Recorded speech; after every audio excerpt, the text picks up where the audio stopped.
Jail's Movie Life episode 25. Today I'm reviewing Skyfall, the new, I believe, the 407th James Bond movie. And I'm reviewing it from San Francisco, from my friend's apartment, because this is where I'm staying, because I just had a kick-ass show at Cobb's Comedy Club. So I am in San Fran until tomorrow. So I thought I'd do an on-location review, and I'm doing it with my friend's two gay fish. Tom, spelled with an H, of course, and Stefan, named after the Saturday Night Live character.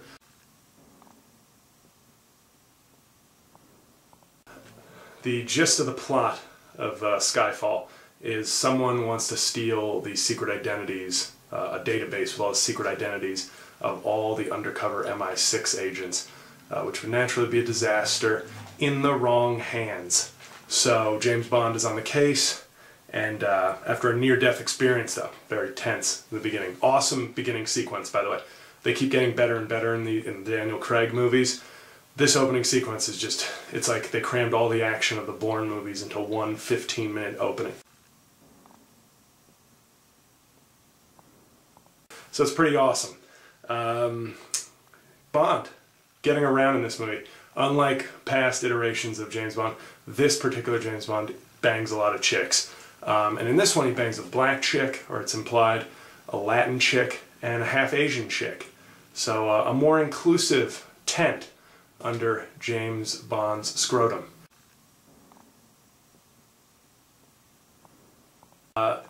It's a good movie. I definitely enjoyed it, but I did have a problem. It's a good action movie, but it feels like it answered the question, what if a guy writing and directing a James Bond movie loved The Dark Knight so much that he just wanted to remake it, but with James Bond? That's sort of how it feels. And in the role of the Joker is Javier Bardem, who plays the villain at the core of this story. He's an ex-MI6 agent. Of course he was the best in his day. Now Javier Bardem, we all love him, I'm sure, in No Country for Old Men, but I'm starting to think he's vastly overrated as an actor. First of all, at some point, if you're going to be playing a bunch of English-speaking characters, I'm going to need you to really master the language at some point. He's got almost a Schwarzenegger thing, where it's like, when are you going to drop the accent or start speaking really good English? You're an actor. Can you not do that? But more importantly, in this movie, he looks weird. He plays also, you know, and I am in San Francisco, so how historic that he seems to be playing the first gay James Bond villain.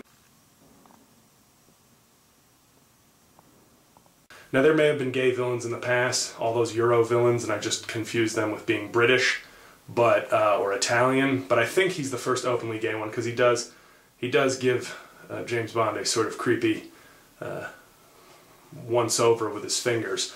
Javier Bardem is not good in this movie. I know he's playing I am the charismatic villain, I do all these things, I am very flamboyant, and I am like Vicky Cristina Barcelona all over again, offering people wine. But I don't buy it.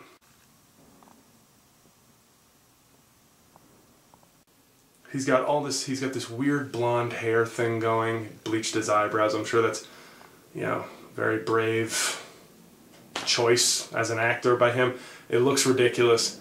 He's pretty ridiculous. He's not, I don't find him believable, and I don't find him to be compelling in that crazy, wacky Joker-style villain.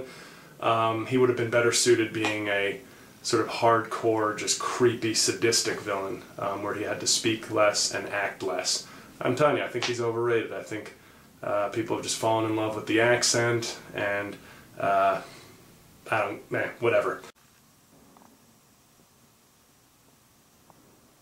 The movie overall, I'd give it a B+. I know it's getting really good reviews. I really felt like I was watching not a Dark Knight remake, but almost like a Dark Knight inspired James Bond, and you know, be original, keep within the sort of James Bond framework a little bit more is what I would say. But seriously, Javier Bardem as the first gay Bond villain. I would have found Cam from Modern Family more believable, or equally believable.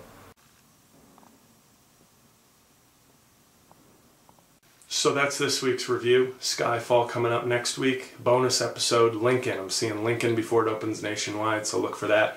So I hope you enjoyed this one, and I'll talk to you next week. Bye.